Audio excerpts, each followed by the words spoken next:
It's actually raining out here. Wasn't expecting that.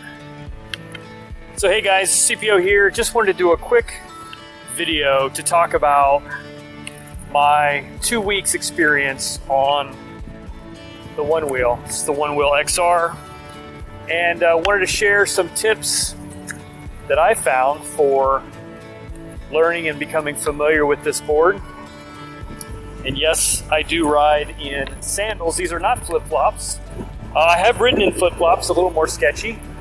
These are sandals that actually have back straps, which means my feet don't run out of them if I have to bail. Can stub a toe though, don't get me wrong. And as you can probably tell, it's raining out here. I'm not afraid to ride in the rain. This is a Badger Onewheel, but even so, it should be fine for this little bit of light rain. I don't know how the audio is going to be here. It's a little freezing. But what I did want to talk about is sort of my 2 weeks experience and some tips from a new guy. I did change tires on this. I did a video on that. I've done a little bit of off-roading. I've learned a lot in the last couple weeks. And there's two things that made the most difference for me.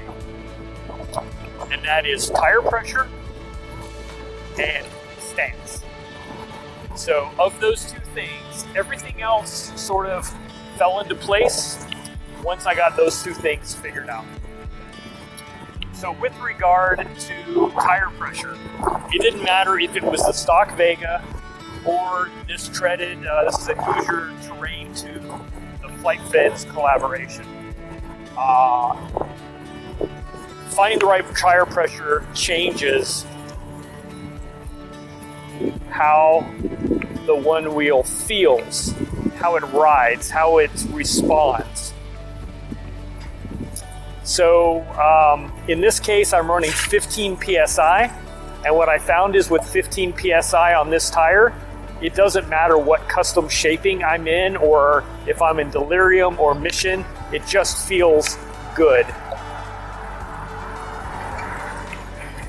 It's responsive enough. Carves nice, like, I don't know, I just really like 15. I tried higher ones, higher pressures. I had a guy who recommended a 19 with a custom shaping, and it actually felt really good as well. With the downside is a little bit bouncier of a ride and a little bit less traction off-road. So 15 works for me with this tire. And yeah, so that was the first thing, because at 17, it was a little bit squirrely. And then higher was just squirrely for me. So figure out a tire pressure that you like. Low is going to give you probably less range, but more traction, and a little bit probably softer, smoother carve.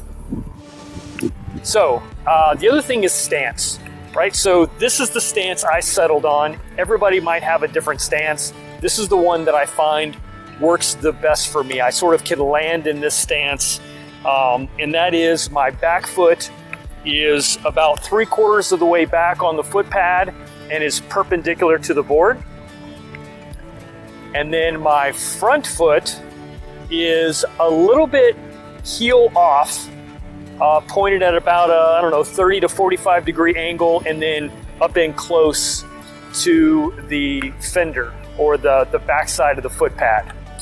And what I have is my toe of the rear foot off the front, my heel of the front foot off the back side, and then that gives me sort of this ability to do a heel-toe dance. So when I want to carve to the left, I put pressure heel side on the front foot, and when I want to carve to the right, I put pressure toe side on the rear foot, and then I get this little pivot motion. So that's one thing that I found I really liked a lot. It's the most stable feeling for me, and it's a lot of ankle action. So I can pivot my ankles up and back and basically carve. All I'm doing is doing this with my ankles, and that's without even pivoting, you know, my lower half of my body. So I've really enjoyed this stance, and it's worked well for me. It's very stable, so But I can get into a different stance and the ride will be completely different. It might be more wobbly. So stance is key. Find the right stance for you. By the way, when I try anything new, or I'm out off-roading, or anything other than basically cruising around my neighborhood at this nice, slow, almost jog pace, I don't wear sandals. I just wear sandals when I'm cruising around like this because it's super chill. I'm at a speed that I can easily run out if I have a problem.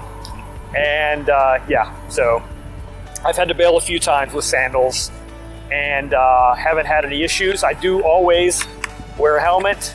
And then wrist guards I wear whenever I'm also trying new things, practicing something that I haven't done before, or going faster, or in a unstable terrain.